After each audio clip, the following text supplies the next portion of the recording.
Hello, everyone, and welcome to another of our UCL Fantasy videos. This is our usual game week review, or in UCL, of course, it's match day review, where we look over at how each of our match days went. Now, I had played my wild card last match day, and it was important. And overall, I got 75 points. I will say that I'm pretty okay with it. I mean, I hope that I should have gotten more probably, mainly because I mean, I had Laporte in my defense, and City did not keep a clean sheet ultimately, yes, but Pep Guardiola subbed off Laporte at 55 minutes. I mean, I was like, come on, like there was just 5 minutes left, and I would have got that clean sheet from Laporte.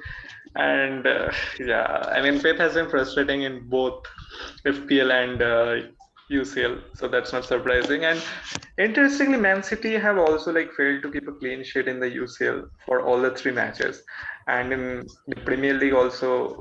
I mean, they kept clean sheet at a low, and then they suddenly stopped. I mean, that's kind of expected. I mean, obviously, we can expect them to keep clean sheet every match now and then, but it was really frustrating that Pep subbed off Laporte just at the 55 minutes. The defense also kind of frustrating because again, I mean, I had Nuno Mendes and I like a value pick defender. Nuno Mendes was just 4.5 million. I mean, in the first match day, I had doubts whether he will start the match or not, and he did not.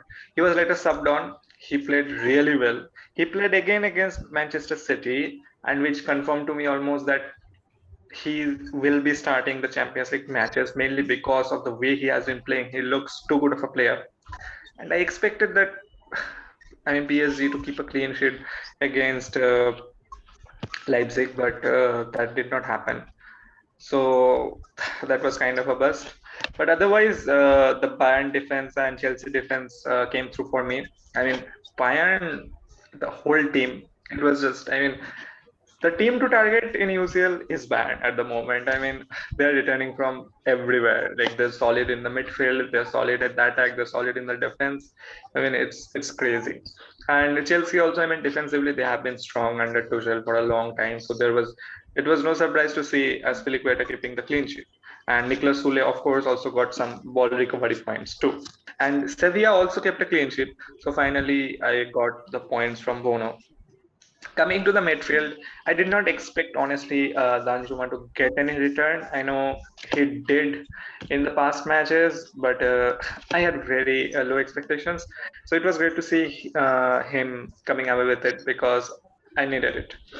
And the most frustrating transfer that I had was Jack Grealish because, I mean, when Man City scored a lot of goals versus Leipzig, I had Ferran Torres and he did not get any return. Now, against Club Brugge, Man City scored a lot of goals and Grealish scored none. Foden also did not score any. He just got an assist, but at least he gave a return. So Grealish has been, I mean, really frustrating. So the player that came through for me, and of course, I want to say surprised. I think everyone kind of expected him to, but still, I mean, with a huge haul, Leroy Sané. I mean, I spoke of Sané. I mean, out of the two wingers who are listed as midfielders in the UCL fantasy team for Bayern, nobody is not nailed. And I mean, I like Nabri, and I had him in my free hit team too. And luckily, he started and gave me the returns. But it kind of confirmed that Sane will be a starter. I mean, and he has. I mean, his Bayern career did not really go off to a flying start, but now we can see him replicate what he used to be in City. So 18 points. I mean, I wish I had captained him again. It was a gut feeling. I did not go with it. So yeah. And I mean Lewandowski again. Lewandowski scoring goals. I mean, not a not a surprise there. Adeyemi also. I mean, it was a value pick to so that I could afford a good midfield that I was really worried about in my very first draft. So I was really happy to see him score. I have been really unfortunate with Haaland.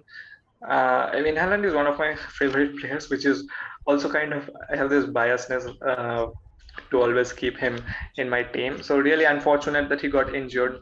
So I will probably make one transfer in the upcoming game week, and it is definitely going to be only Haaland in place of Haaland, because I think Haaland is just in a great run of form, and Ten Hag is working his magic with the Ajax team.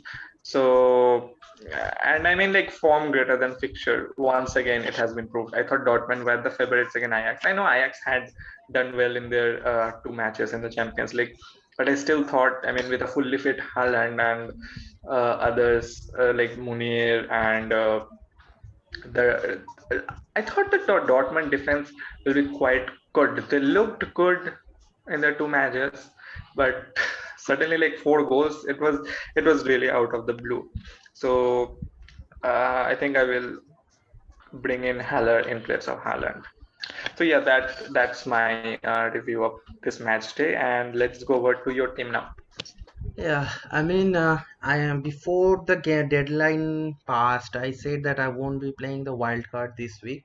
I mean, my team was really balanced, and I didn't really need to play that wild card.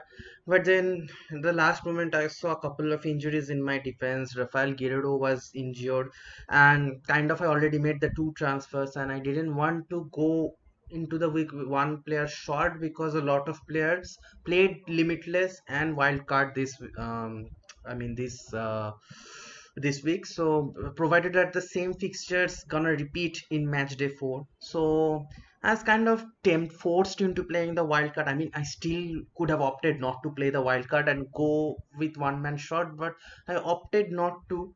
But again, I only had to make two changes, and I didn't feel it will be a waste of the wild card. So kind of I shift up Salah. I was really reluctant against it, but I feel that since I'm playing the wild card, so why not kind of try out new players? And I mean, Salah facing Atletico, I mean, I was sure that he's gonna return, but I didn't think that he will score two goals. I mean, again, he hauled literally again. I mean, straight two second consecutive week, he literally hauled, and uh, kind of yeah, but I mean, the first day he hauled, and I really was biting my nails that why did I transfer him out? I mean, I am not even sure that Zane will start or not. So why, if he didn't haul, if Sane didn't haul, it's going to be a really huge loss for me. But again, next week came, and Bayern were kind of, I mean, they weren't really playing that attacking. I mean, then all of a sudden they came out like full force, and Sane got two goals, and I two goals and an assist, I think. And Lewandowski got the goal. Sula gave 9 points without even assisting or scoring. So, and it just happened all of a sudden, and then I was not feeling miserable anymore taking out Salah.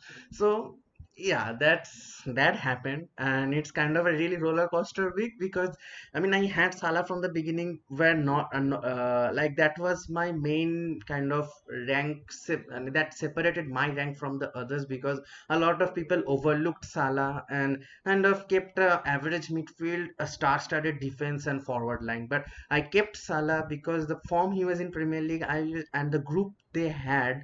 I mean, I'm sure that Salah definitely is going to do well in this Champions League. But in Wanda Metropolitano against Atletico, I didn't expect that he would be scoring two goals. I mean, Liverpool are in really good form. It doesn't matter where are they playing, against whom are they playing. They are definitely going to score, and you can bet on Salah scoring at least one goal. And he is irreplaceable in any of the fantasies, be it in Champions League or in FPL. So yeah, and the most frustrating thing was not, I mean, yeah, it was frustrating that I shipped off Salah, but since Zane returned, and I didn't feel that bad after that. But one thing I'm kind of, since I played the wild card, I wanted to bring in a City asset.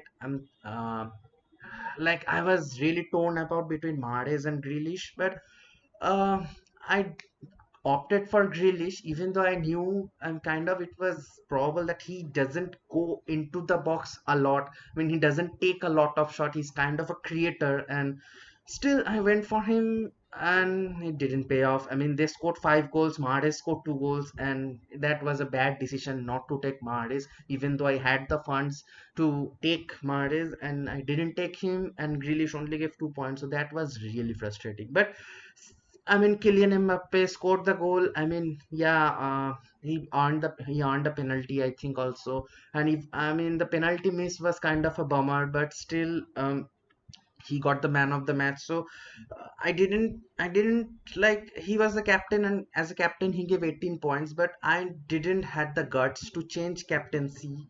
Because I mean, your captain gave 9 points. I mean, no one will, I mean, 80% of people will not go on to change captain. I mean, only scoring only one goal, like only giving 4 points, that, I mean, you can tempt to change your captain. But your captain getting the man of the match, getting a goal, earning a penalty. I mean, I didn't really have had any reason to change captain. And even if I had changed captain, it would have been Lewandowski, because he would have been the most probable goal scorer. I mean, he did score, but Sane scored more goals. I mean, yeah, that tempted feeling did came, that why didn't I change my captaincy to Sane? But I knew that my first thought wouldn't have been changing my captaincy to Sane. So I mean, that's really fair regarding that. So my overall points has been Lewandowski 6 points, Mbappe captain 18 points, Alvarez gave 4 points with those ball recoveries and everything.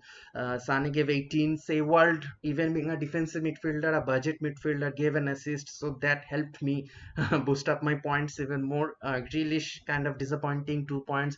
Rosilon 2 points. Zula, Aspilicueta again saved my game week, 7 and 9 points. Skriniar, I mean, I'm disappointed he didn't keep the clean sheet, but with the ball recoveries again, 4 points. Musso faced United, and even though he conceded 3 goals, still he gave 3 points. So that's a lot. I mean, I didn't expect him to keep a clean sheet, of course. And yeah, with the most upsetting thing about this week was Haaland and Munier. Definitely, Haaland blanked, and Munier, uh, Dortmund defense kind of really opened up against Ajax, and Ajax got 4 goals. So the transfers I'm definitely going to make is, as you said, Haaland to Sebastian Haller, and I think that's a switch most people will be making, because until now, a lot of people didn't have, like, really didn't have the confidence to transfer out one star striker and bringing in a budget striker like Haaland, even though he's the top scorer of Champions League right now. So now it's no brainer. He's injured for a long period of time, and Haaland definitely will be coming in. Munier, yeah, I mean, without Haaland, I don't think Dortmund has that attacking threat anymore. I mean, yes, still they have quality players in their team, but Haaland is right now one of the best strikers in the world, and he's the talisman for Dortmund. And without him, I think Dortmund are going to struggle. And so I will definitely ship off Munier, and I think I'll. I mean, don't really need to ship off Munir. I can keep him because he's still not injured. I mean, I will have a lot of funds will open up for me, transferring from Haaland to Haller. So I may opt to ship off Grealish and get in Mahrez, or bring Salah back in team. So let's see. About that, but I'm definitely, Haaland will be going off and Haller will be coming in. That's one transfer I'm definitely confirmed. Yeah, I think, of course, yes, like Dortmund will be on the attacking front, they will be without a major boost, obviously. But I still think that Dortmund's defense is quite good with Guerrero, with uh, Munir, and they they kept clean sheet in both the first two matches that they played. Yeah, yeah, They only scored they only considered against Ajax. yeah. So I don't necessarily think that it's a bad move. I mean, as you said, like you can keep him because after Ajax he will face those teams again, and Munier is also nailed and he's cheaper than Guerrero, so that's Yeah, also a fact. So and I mean, I think like bringing in Salah, considering like after Liverpool he has those easier fixtures on paper. So that's also to keep in mind. And I mean, Salah is Salah is inevitable at that moment. So it looks like the most likely transfer for all of us, those who don't have Salah in our UCL teams. yeah, definitely. So, yeah. So there you have it. There is our review of match day match day 3, and we'll see you guys again before the match day 4 deadline with our team selection video. Thank you guys for watching, and good match day. Yeah. Thank you, guys.